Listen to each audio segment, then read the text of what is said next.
Hey guys, I predicted every round for the men's and women's draw for the 2024 US Open Championships. Now in this video, I'm not going to go through each round. I'm going to start at the fourth round, but I am going to post my draws on the community tab on the Intuitive Tennis YouTube channel. So let's get started with the women's draw. All right, so I have Iga against Andreeva in the fourth round, with Iga coming through this one. Iga has a pretty good draw. Plays Rakimova in the first round, Saber in the second. Pavlyuchenkova in the third round could be tricky if it happens, but it's a pretty comfortable draw for her.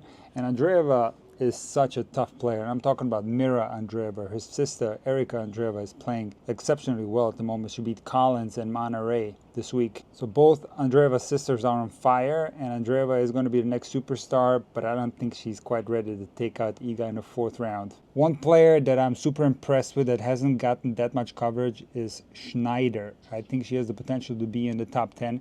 I do have her going to the fourth round to face Pegula, who's been on absolute fire. And in this match, I am picking Pegula to go in the quarterfinals and face Iga. Now you see here that I have Pegula beating Iga in the quarterfinals, and that is an upset. I think it's time for Pegula to shine. She's been doing well at some of the 500 level tournaments, some of the 1000 level tournaments, and she hasn't really had a breakthrough yet at the Grand Slam level, but I feel like she's such a clean ball striker, such a great hard court player, and Iga has been struggling a little bit post the French Open title. So I just have a feeling that it's going to be Pegula beating Iga in the quarterfinals. So we're in the bottom portion of the top half of the draw, and I have Rybakina against Kalinskaya in the fourth round. I do have Kalinskaya taking out Haddad Maia in the third round, and I do have Caroline Wozniacki coming to the third round, but the draw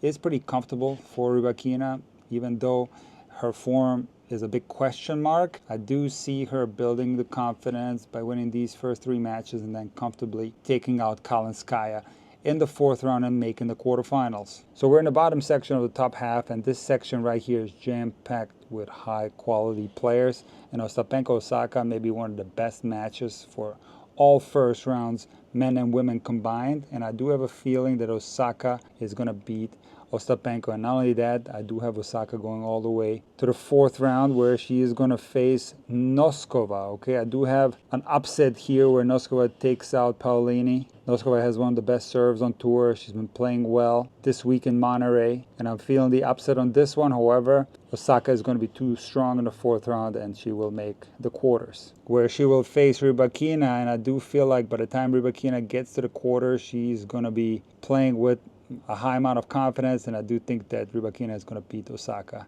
and make the semifinals. All right, we'll get to the semifinals on top later. Let's take a look at the bottom half, and I have Badosa against Azarenka in the fourth round. And Badosa has been on absolute fire in the hardcore tournaments leading up.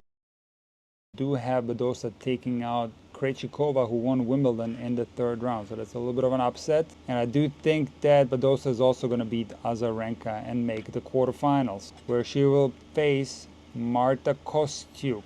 Now you're probably wondering, why is Kostyuk in the quarters? Because I do have her beating Gauff. Kostyuk beat Gauff in Stuttgart this year. And since winning the French Open doubles and making the semifinals of the singles, Gauff has been struggling with confidence. I do think that she will make it through the first three rounds, but the pressure from defending all those points from last year for Gauff is going to be too much, and I have her losing to Marta Kostyuk, who will also beat Emma Navarro in the third round. This is going to be a tough match, but I think there's going to be a little bit too much pressure on Emma playing possibly on Arthur Ashe Stadium, and I do think Kostyuk is going to come through this one, beat Navarro, beat Gauff, make it to the quarterfinals, where she will lose to Badosa. So on the bottom portion of the bottom half of the draw, I have a rematch of the Olympic women's final between Zheng and Vekic. And I have a feeling that Vekic is going to get her revenge and make the quarterfinals. I don't see any of these players beating Zheng on her way to the fourth round. And while Vekic has a tougher draw, I do think she's going to make it through these matches. On the very bottom, I have Keys against Sabalenka. Keys has a comfortable draw. I do think she's going to make the fourth round. However, Sabalenka is going to be too strong, and she's going to beat Keys and make the quarters, but not only that, she will also beat Badosa in the semis and make the final, where she will face Rybakina, who will beat Pegula in the semifinal. And I have a gut feeling that Rybakina is going to be the US Open champ and beat Sabalenka. And here's my reasoning behind picking Rybakina. She's a big question mark, no doubt about it. She did reach the semifinals of Wimbledon, and the entire year she hasn't really reached her top level. She did win a couple of tournaments. She won a big title in Stuttgart. So I have a gut feeling that she's going to make it through those early rounds, build confidence, and something's going to click. She's going to turn it on, and she's going to get that US Open title, because the big three in women's tennis, Swiatek, Sabalenka, and Rybakina, are going to take a lot of the titles in the coming years, and I have a feeling that it's Rybakina's time to take this one. All right, on to the men. And a lot of people are saying that Sinner has a tough draw. I don't think his draw is that tough, and let me tell you why. I do think that McDonald, of course, is a great player, but Sinner is going to make it through this one. Of course, there's a lot of controversy going on with Sinner. You can check out my latest video where I discuss his case. But if you listen to Sinner's press conference, he said that a lot of weight has fallen off his shoulders and he's ready to leave this whole saga behind him. I do think there's going to be a lot of controversy early on, but I do also believe that it's going to fade, and he will make it through these early rounds. He's also going to beat Mickelson, who's a tough player, but I don't see Sinner losing to him. And Jerry hasn't won a match since making the final of Rome. I do have Jerry going to the third round. I think he's due to start winning some matches. He's such a spectacular player, could be in the top 10 in the world, but let's face it, he has some trouble with being consistent. So I don't see Jerry taking out Sinner, and Sinner will make it to the fourth round, where he will face Tommy Paul, who does have a very tricky draw. I think Sonego in the first round is going to be a very tough match. Vukic is also a great player, and then of course Arthur Fields is going to be a tough match in the third round, but I do see Tommy going to the fourth round, where he will lose to Sinner. So Sinner is going to face Tsitsipas in the quarterfinals, and you're wondering how in the world will Tsitsipas make it there without any confidence? Well, similar to Jerry, I think Tsitsipas is due to start playing well and start winning some matches. He has a tricky draw. Kokkinakis, tough first round, but I think Stefanos is going to make it through this one. Borges, also a tough opponent, but he hasn't really been playing well since winning Bastad. I think Tsitsipas wins this one. Auger Aliassime is going to be a tough test, but I have a feeling that Tsitsipas is going to make it through this one as well. And he will also beat Medvedev, who hasn't been on the top of his game post-Wimbledon. This is a 50-50 match. Medvedev could easily beat Tsitsipas, but I got a feeling it's Tsitsipas' time to make another quarterfinal at a slam. However, when Tsitsipas faces Sinner in the quarters, I got Sinner coming through to the semis. I think Alcaraz actually has a very tricky draw. People are saying that Alcaraz has an easy draw, but Shapovalov in the second round is tricky. Draper in the third round is tricky. I do think that Alcaraz makes it through, but the real test is going to come in the fourth round against Korda, who is an amazing player, very capable of going deep at the US Open, but Korda unfortunately had a tough draw, and I don't see him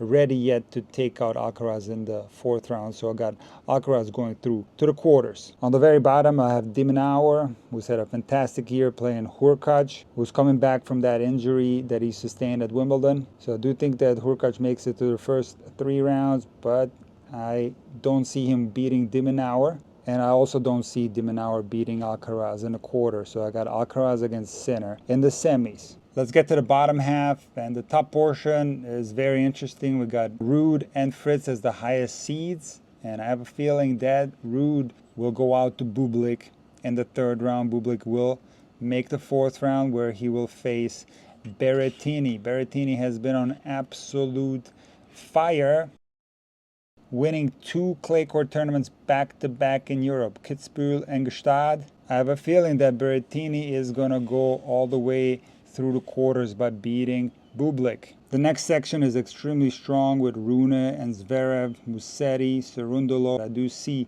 Zverev and Rune making it to the fourth round, and Zverev coming out victorious and making the quarterfinals, where he will surprisingly lose to Berrettini, who will make the US Open semis. Listen, I understand that Berrettini could lose to Fritz, and it could be Fritz right here. And if that's the case, I think Zverev will beat Fritz, because I think it's tough for the Americans to handle the pressure. But it is for that exact reason why I'm feeling the upset with Berrettini facing Fritz in the second round. There's going to be a lot of pressure on Fritz playing in the USA. Great opportunity, gut feeling from me.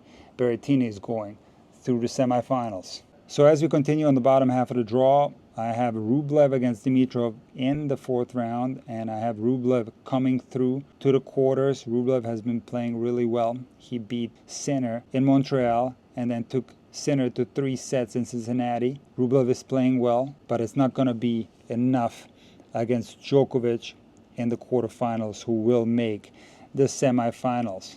People are saying Djokovic is an easy draw, but I think playing Struff in the second round, that's a very tough draw. Struff is a phenomenal player, and then playing Popyrin in the third round, that's also very tough. Popyrin just won Montreal. And then I have the All-American matchup between Shelton and Tiafoe. I have a feeling that Tiafoe is going to make it through this one. He's playing with a lot of confidence. Shelton is also playing well, but Tiafoe making it to the final of a 1,000 in the United States at Cincinnati. He's got a lot of confidence right now, and I do think he will make the fourth round, but I don't think it's going to be enough to beat the GOAT Djokovic, who will not only beat Tiafoe, he will also beat Rublev and make the semifinals. Now Berrettini is not going to have much of a chance against Djokovic in the semis, so I have Djokovic coming through to the final of the US Open, where he will play Sinner, who will win his first US Open title, because he's going to beat Alcaraz in the semifinals and Djokovic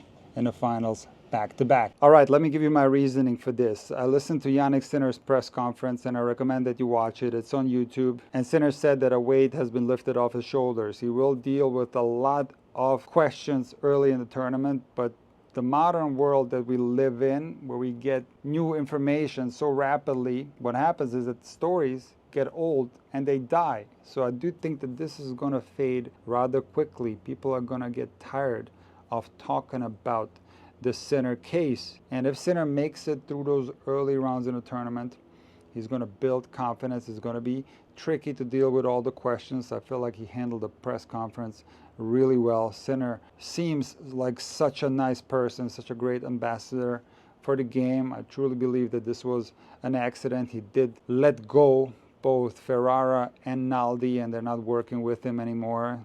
Sinner realizes that he can't afford people making such reckless mistakes. And when Sinner faces Alcaraz in the semifinals, which is highly plausible that that will happen, I do think that Sinner has an advantage. And let me tell you why. You saw Alcaraz demolish a racket against Monfils in Cincinnati. That was a bad loss. Alcaraz called it the worst match of his career. Now, I do think that it's normal to have ups and downs, and after all, Alcaraz lost to Draper at Queens and then ended up winning Wimbledon. So we can't read too much into these tournaments. However, I do think it's a little bit different with losing that final at the Olympics against Djokovic. That one might stay in his mind a little bit longer. Sinner, on the other hand, has a lot to prove, and he did play extremely well at Cincinnati, winning his third Masters Series title. And I just have a feeling that this time around, as opposed to the French Open semifinal, it's going to be Sinner who's going to win a tough match against Alcaraz. And then when he faces Djokovic in the final, I do think that Sinner has an advantage because he beat